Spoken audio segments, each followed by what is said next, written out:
mistakes students make while selecting courses?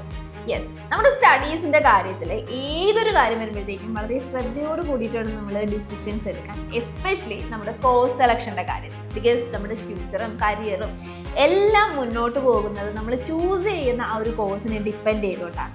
അപ്പം ഈ ഒരു കോഴ്സ് സെലക്ഷൻ്റെ ടൈമിൽ നമ്മുടെ സ്റ്റുഡൻസ് പൊതുവെ കുറച്ചധികം മിസ്റ്റേക്സ് കാണിക്കാറുണ്ട്. അതിൽ നമ്പർ 1 എന്ന് പറയുന്നത് choosing salary and ignoring interest ആണ്.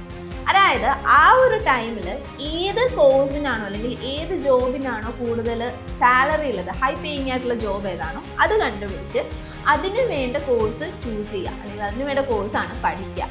ആക്ച്വലി ആ ഒരു ടൈമിൽ നിങ്ങൾക്ക് ആ ഒരു ഡൊമൈനിൽ ഒരു ഇൻട്രസ്റ്റും കാണില്ല, പക്ഷേങ്കിൽ ആ ഒരു കോഴ്സ് പഠിക്കും. എന്തുകൊണ്ട്? സാലറി കൂടുതലായിരുന്നു. പക്ഷെ അങ്ങനെ വരുമ്പോഴത്തേക്കും നിങ്ങൾക്ക് ഇൻട്രസ്റ്റ് ഇല്ലാത്ത അല്ലെങ്കിൽ ഇഷ്ടമില്ലാത്തൊരു കാര്യം ചെയ്ത് കഴിഞ്ഞാൽ നിങ്ങൾ ഹാപ്പി ആയിരിക്കും, അല്ലെങ്കിൽ നിങ്ങൾക്ക് അതിൽ 100% കൊടുക്കാനായിട്ട് പറ്റുമോ.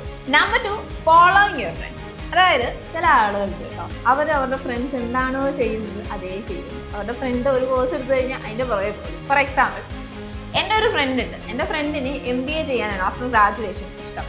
ആളതും ചെയ്തിട്ട് പോകുന്നുണ്ട്. അപ്പം എനിക്ക് ആ ഫ്രണ്ടിനെ ഇഷ്ടമായതുകൊണ്ട് ഞാനും MBA പഠിക്കാനായിട്ട് പോകാം. പക്ഷെ എനിക്ക് ആ ഒരു ഫീൽഡിന് ഒരു ഇൻട്രസ്റ്റും ഇല്ല, എനിക്കത് വലിയ താല്പര്യമില്ലാത്തൊരു ഫീൽഡാണ്.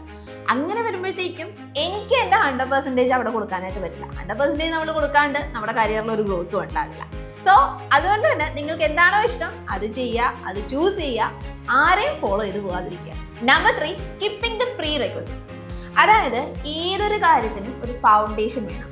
ഫൗണ്ടേഷൻ ഇല്ലാണ്ട് നമ്മൾ മറ്റൊരു കാര്യത്തിലേക്ക് പോയി കഴിഞ്ഞാൽ നമുക്ക് അവിടെ വലിയ അച്ചീവ്മെൻറ്റ്സോ നേട്ടങ്ങളോ ഒന്നും ഉണ്ടാവില്ല. അതായത് നമ്മൾ പറയാറില്ലേ, ഫൗണ്ടേഷൻ നന്നായി കഴിഞ്ഞാൽ ബിൽഡിംഗ് സ്ട്രോങ് ആകും. അതേ സെയിം മെത്തേഡ് തന്നെയാണ് ഇവിടെ. അതായത് ഇപ്പം നിങ്ങളൊരു മെഷീനിലാണെങ്കിൽ ചൂസ് ചെയ്യുകയാണെന്ന് വെച്ചോ, അങ്ങനെ വരുമ്പോഴത്തേക്കും നിങ്ങൾക്ക് കാൽക്കുലേഷനും ആൽഗോറിതംസിനെ പറ്റിയിട്ടൊക്കെ കൂടുതലായിട്ട് അറിയാമെങ്കിൽ, അത് നിങ്ങൾക്ക് ഓക്കെ ആണെങ്കിൽ നിങ്ങൾക്ക് ഈ ഒരു മെഷീൻ ലേണിംഗ് കുറച്ചുകൂടി സ്മൂത്തായിട്ട് കൈകാര്യം ചെയ്യാനായിട്ട് പറ്റും. Number 4, reputation over relevance. അതായത് സംഭവം ഇത്രയേ ഉള്ളൂ, ഒരു കോഴ്സ് ഫേമസ് ആയി എന്നുള്ളത് കൊണ്ട് അത് പഠിക്കാൻ പോകരുത്. നിങ്ങൾ പഠിക്കുന്ന ടൈമിൽ ആ ഒരു കോഴ്സ് റെലവൻ്റ് ആണോ, ഫ്യൂച്ചറിലേക്കും ആ ഒരു കോഴ്സ് റെലവൻ്റ് ആയിരിക്കുമോ, നിങ്ങൾക്ക് പ്രോപ്പറായിട്ട് ജോബ് കിട്ടുമോ, നല്ല സാലറി കിട്ടുമോ, ഇതെല്ലാം നോക്കിയതിന് ശേഷം മാത്രമേ കോഴ്സ് ചൂസ് ചെയ്യാവൂ.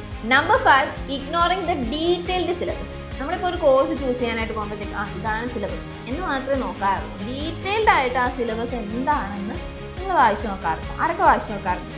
ആ ഒരു കോഴ്സിൽ എന്തൊക്കെ ടോപ്പിക്സ് ആണ് വരുന്നത്, അതുപോലെ തന്നെ പ്രോജക്ട്സ്, ലേണിംഗ് ഔട്ട്കം, ഇങ്ങനെ എല്ലാത്തിനെ പറ്റിയിട്ടും ഡീറ്റെയിൽഡ് ആയിട്ട് ആ ഒരു സിലബസ് വായിച്ചു നോക്കി മനസ്സിലാക്കുക. അപ്പോൾ എങ്ങനെയാ ഇനി ഒരു കോഴ്സ് ചൂസ് ചെയ്യുന്നതിന് മുന്നേ ഈ 5 മിസ്റ്റേക്സും ഉണ്ടാകില്ലെന്ന് ഉറപ്പാക്കില്ലേ? അപ്പോൾ ഈ ഒരു വീഡിയോ ഇപ്പം തന്നെ സേവ് ചെയ്ത് വെച്ചോ.